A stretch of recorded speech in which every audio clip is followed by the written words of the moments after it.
TDP వెనుక YCP mafia gang. జిల్లాకు మనిషిని పెట్టుకున్న రేషన్ మాఫియా. వారి మనుషులకు టీడీపీ నేతల అండదండలు. ప్రభుత్వం కూటమిదైన దందా అంతా YCP మాఫియాదే.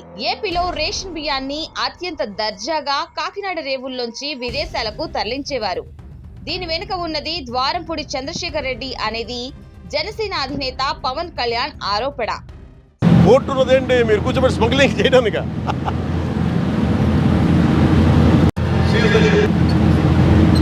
If any pressure comes from central government, we'll see.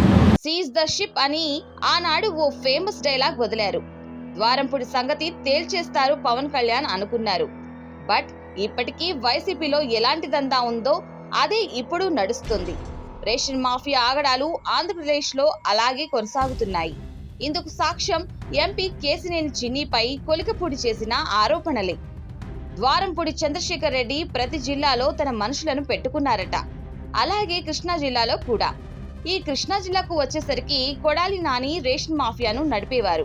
ఆయన మనుషులే ఇప్పటికీ బియ్యం అక్రమ రవాణాను నడిపిస్తున్నారు. ట్విస్ట్ ఏంటంటే ఆ మనుషులు ఎంపీ కేసినేని చిన్ని ఆఫీసులోనే కూర్చొని రేషన్ దందా నడిపిస్తున్నారు అనేది కొలికపూడి ఆరోపణ.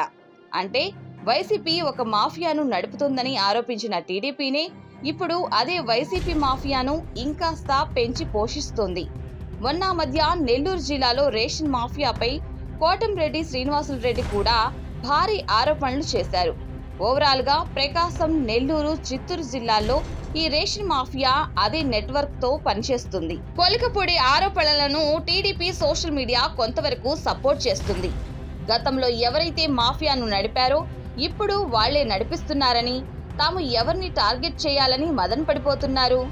ఏదేమైనా కూటమి ప్రభుత్వం వచ్చినా, డిప్యూటీ సీఎం హోదాలో పవన్ కళ్యాణ్ హెచ్చరించినా రేషన్ బియ్యం దందా మాత్రం ఆగలేదన్నది నిజం అంటుంది బీసీవై పార్టీ.